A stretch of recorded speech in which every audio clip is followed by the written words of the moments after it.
Bonjour, vous êtes sur l'émission Mauvaise onde Tiloche en français.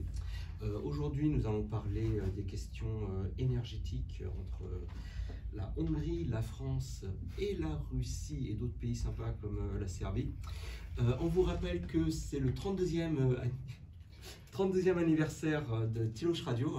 Donc on vous retrouve tous pour un petit unicum ce soir au Durerkert. À 4 centilitres, pas mal. À 4 centilitres. S'il te plaît. Et plusieurs. Ouais, voilà.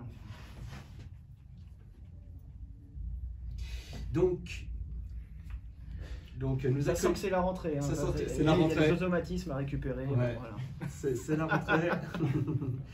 Donc sur notre plateau, nous avons une nouvelle collaboratrice, collègue Siloé Lemaître qui sera avec nous jusqu'à décembre. Salut Siloé. Elle est en train de filmer, donc elle n'est pas derrière un micro, Voilà. mais elle nous salue de sa main. Voilà. Qui ne filme pas. Arrivée spéciale de Belgique pour nous aider, Jean-François Herbeck de la RTBF et du journal Pif le Chien aussi, non? Et puis le gadget. Le journal du dimanche, non, c'est ça. Hein. Nous avons également avec nous Corentin Léotard, rédacteur en chef du Courrier d'Europe centrale. Salut à toi. Salut à tous. Avec nous, le journaliste français basé à Budapest, Joël Le Pavou. Salut à toi. Tu peux citer quelques médias pour lesquels tu travailles? Déjà, bonjour à tous, bonne rentrée à tous ceux qui ont Ouais. fait leur petite rentrée à l'école vendredi. Hein. À l'école, ça fait longtemps pour nous. À l'école, ouais, voilà. Je dis ça parce que j'ai même pas gagné à la maternelle, en ok. passant. Courrier international, le soir en Belgique pour faire honneur à notre ami Jean-François, et puis le temps en Suisse. Puis, petite correction, tu n'es pas basé à Budapest, mais bien Bucarest. Hein. Ah oui, non, ouais, voilà, plutôt. L'autre. Avec nous, Fabien qui va nous faire sa chronique musicale. Salut à toi. Bonjour à tous. Et cette voix suave au micro, c'est Guillaume Carré, moi-même.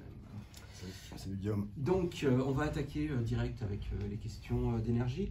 Joël, est-ce que tu pourrais nous parler de Pâques et nous rappeler un petit peu de quoi il s'agit? Qu'est-ce que c'est? Pacch, c'est tout simplement. C'est un jeu vidéo? Non, c'est pas Pacchman, c'est Pacch, comme du nom de la ville qui est aux bordures du Danube, à peu près une centaine de kilomètres, 120 kilomètres au sud de Budapest. C'est aussi la localité qui accueille depuis. C'est la ville où on retrouve des brebis à 5 pattes. Et où on peut se baigner toute l'année parce qu'il fait 30 degrés dans le Danube à côté de la centrale. Et donc, centrale qui est la seule centrale nucléaire de Hongrie. C'est une centrale qui existe depuis l'époque soviétique. Alors, je n'ai plus exactement la date en tête, mais je crois que ça fait soit une quarantaine, soit une cinquantaine d'années, me semble-t-il. Mise en service comme la plupart des centrales en Europe 70, orientale. Non, au début des années 80 plutôt. Ah oui. Avec des réacteurs de conception soviétique VVR 400.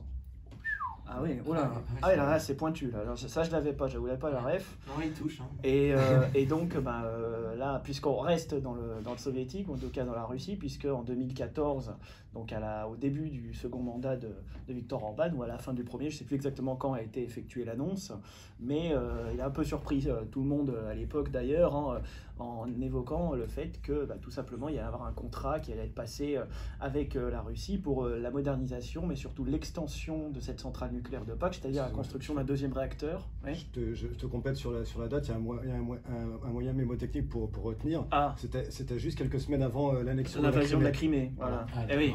Donc c'était début d'année 2014. Donc c'était c'est très important parce que c'était parce que voilà, quelques semaines après l'annonce de ce contrat avec la Russie que personne n'a vu venir, la Russie est mise au banc de la communauté internationale en raison du référendum illégal sur l'intégration de la Crimée à la Russie. Et presque un an et demi, pardon Fabien, et presque un an et demi après le début de la guerre en Ukraine. Hein. Bon, il faut savoir que Viktor Orban refuse de se départir de ses liens, ou en tout cas de couper les ponts avec la Russie de Vladimir Poutine, avec laquelle il partage d'importants liens diplomatiques, mais surtout énergétiques, on l'évoquera. Et bien il y a cette annonce de la construction, enfin du début de la véritable construction de ce second réacteur qui doit voir le jour. Alors je ne sais plus exactement quand. 2029-2030. Voilà. Merci Jean-François pour la date. Voilà, comme tous les autres projets nucléaires, ça va traîner de 10, 15, 20 ans de retard. Et donc c'est une réaffirmation, on va dire, dans ce contexte justement de guerre en Ukraine, de sanctions, donc des liens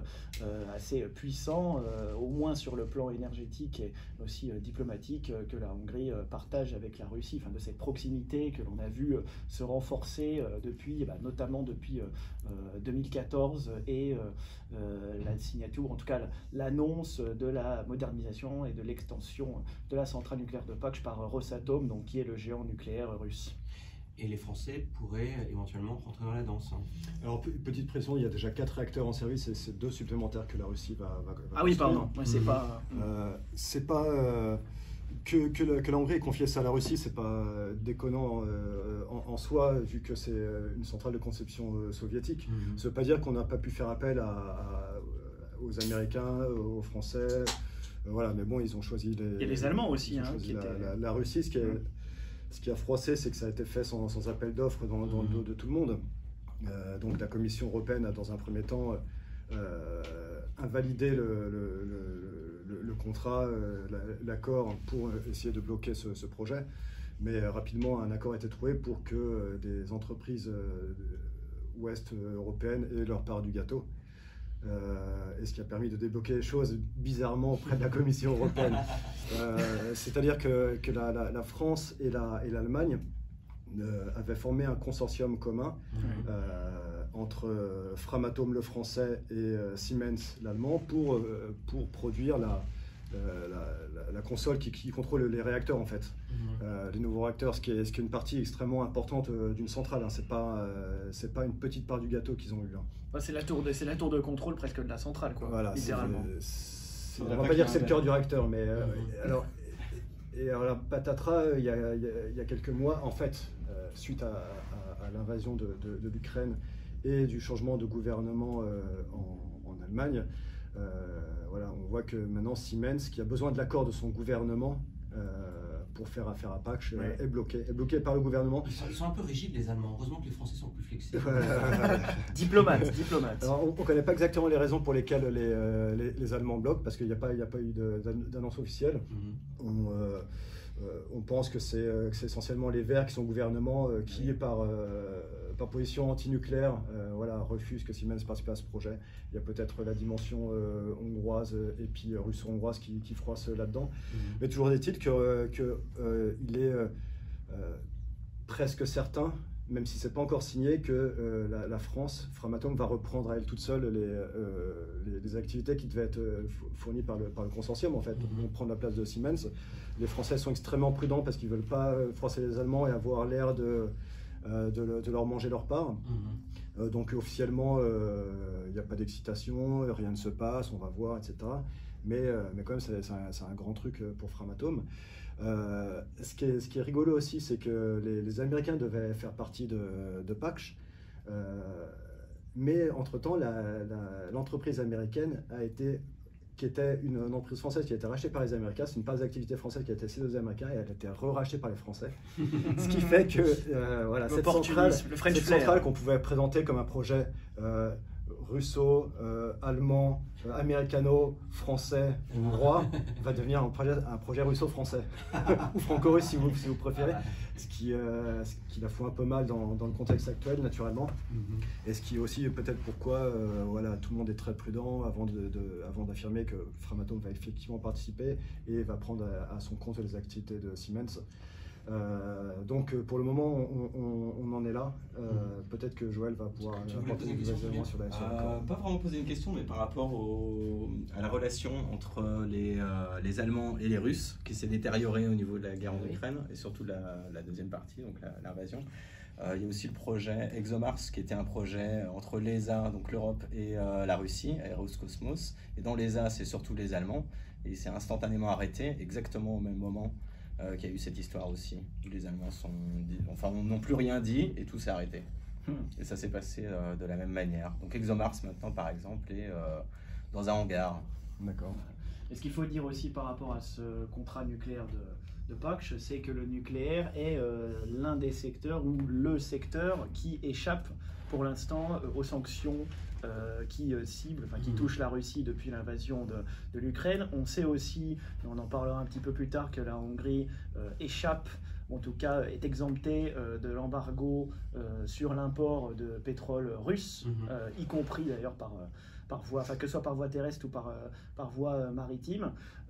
Mais voilà, dans le cadre de ce contrat de Pâques, ça a été un des arguments justement du gouvernement de dire que nous, tant qu'on peut encore faire du nucléaire, nous on estime que la Russie est la mieux placée pour mener à bien ce chantier, donc on ne voit pas pourquoi ce serait un problème de ce point de vue-là. Et c'est absolument pas un hasard si les sanctions européennes contre la Russie ne couvrent pas le nucléaire. C'est que derrière, il y a un lobby très fort mené par la France et avec en renfort l'Europe centrale. Ouais. La Tchéquie, la Slovaquie, la Roumanie, la Pologne qui veut du nucléaire, qui veut faire du nucléaire. Qui va construire 2 réacteurs d'ailleurs, je crois. Et la Hongrie, bien sûr, qui se présente comme la tête de proue du nucléaire en Europe centrale. Bref, c'est une alliance entre la France, le pays du nucléaire, s'il en faut, dans le monde, et ces pays d'Europe centrale qui veulent développer des nouvelles capacités nucléaires et qui font en sorte que voilà, le nucléaire ne soit pas impacté, parce que ça pourrait remettre en cause les projets qu'il y a en Europe centrale. Je reviens sur quelque chose tout à l'heure, le choix de la Russie. Il y a pratiquement exactement le même projet qui devait être fait en Finlande, un projet par Rosatom, deux réacteurs par Rosatom. La Finlande a décidé de rompre son contrat après l'invasion de l'Ukraine. Donc pour revenir voilà, sur les sanctions européennes, elle ne touche pas du tout le matériel nucléaire, elle ne touche pas le combustible nucléaire qui est l'uranium, parce que les centrales nucléaires françaises, elles tournent avec de l'uranium qui vient pas seulement du Niger, qui vient essentiellement de Russie. Et il y a des gens au Parlement européen, notamment des Verts, qui disent mais pourquoi on ne parle pas de sanctions sur le nucléaire? Mais voilà, les choses sont pour le moment très bien verrouillées.